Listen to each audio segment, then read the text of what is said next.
আমাদের প্রধান উপদেষ্টা একটি কথা বলেছেন যে এখানে আমরা আপনারা বলতে কোনো কথা নেই, এখানে আমরা সবাই এক, আমরা সবাই বাংলাদেশের জনগণ, আমরা সবাই বাংলাদেশের নাগরিক এবং প্রত্যেকটি নাগরিকের যে নাগরিক অধিকার আছে সেটি ধর্ম, বর্ণ, বিশ্বাস, মত কোনো প্রকার বৈষম্য ব্যতি রেখে সেটি নিশ্চিত করার দায়িত্ব এই অন্তর্বর্তীকালীন সরকার নিয়েছে।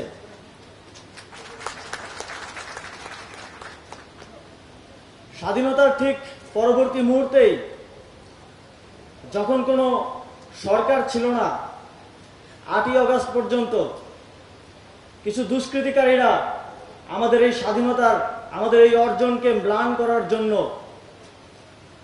বিভিন্ন জায়গায় মন্দিরে হামলা করেছে। কিন্তু আপনারা দেখেছেন এদেশের জনগণ তাৎক্ষণিকভাবে সেটি রুখে দিয়েছে এবং স্বতঃস্ফূর্তভাবে এ ধরনের সাম্প্রদায়িক হামলা রুখে দেওয়ার জন্য পাহারা দিয়েছে।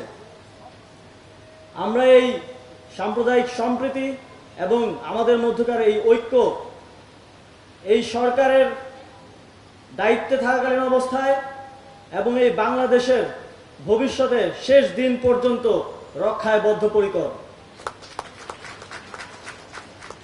বর্তমান বন্যা পরিস্থিতিতে আমি জানতে পারলাম যে এই উৎসবের আড়ম্বর আপনারা কমিয়ে এনেছেন, বন্যার্তদের সহযোগিতা করার জন্য আপনারা সহযোগিতা পাঠিয়েছেন, এজন্য আপনাদেরকে আন্তরিকভাবে ধন্যবাদ জানাতে চাই। আপনাদের মধ্যে কিছু শঙ্কা রয়েছে, আমি এ বিষয়ে জানতে পেরেছি যে সামনে দুর্গাপূজা রয়েছে, অনেক জায়গায় এই পূজা আয়োজনকে বাধাগ্রস্ত করার অনেক ধরনের ষড়যন্ত্র চলছে। আমরা স্পষ্টভাবে বলতে চাই, যারাই এদেশের সাম্প্রদায়িক সম্প্রীতিকে বিনষ্ট করার জন্য ষড়যন্ত্র করবে, পরাজিত ফ্যাসিবাদী শক্তি অথবা অন্য যে কেউ যদি এই ধরনের কোনো ষড়যন্ত্রে লিপ্ত হয়, এই সরকার তাদেরকে ছাড় দেবে না। আজ সকালেও গাজীপুরের কালিয়াকৈরে একটি ঘটনা আমাদের চক্ষুগোচর হয়েছে।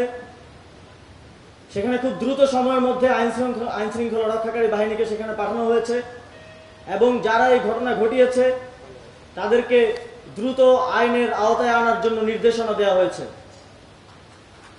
আমরা এ ধরনের প্রত্যেকটি ঘটনা এবং এর পেছনে যারা ইন্ধনদাতা রয়েছে তাদের বিরুদ্ধে ব্যবস্থা নিতে বদ্ধপরিকর এবং দৃষ্টান্তমূলক শাস্তি নিশ্চিত করবে এই সরকার, এই প্রতিজ্ঞা দিয়ে যাচ্ছে। আমরা বৈষম্যের বিরুদ্ধে আমাদের এই আন্দোলন শুরু করেছিলাম।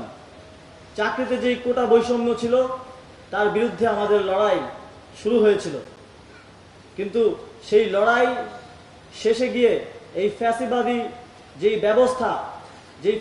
ব্যবস্থা এই পুরো দেশে প্রত্যেকটি ক্ষেত্রে বৈষম্য সৃষ্টি করে রেখেছিল, সেই বৈষম্যের অবসান ঘটানোর লড়াইয়ে পরিণত হয়েছে এবং বাংলাদেশের ছাত্র জনতার স্বতঃস্ফূর্ত অংশগ্রহণে, ধর্ম, বর্ণ, মত নির্বিশেষে সকলের অংশগ্রহণ, সকলের রক্তের বিনিময়ে আমরা সেই লড়াইয়ে সফল হয়েছি। আমাদের এই অর্জনকে যেন নষ্ট করা না যায়, এই অর্জনকে যেন ম্লান করতে কোনো প্রকার ষড়যন্ত্র সফল না হয়, সেজন্য আমরা কাজ করে যাব এবং সেই অগ্রযাত্রায় আপনারা এদেশের সকল নাগরিক, বাংলাদেশের সকল জনগণ একসাথে সেই লড়াইয়ে অংশগ্রহণ করব, এই প্রত্যাশা ব্যক্ত করে আমার বক্তব্য এখানে শেষ করছি।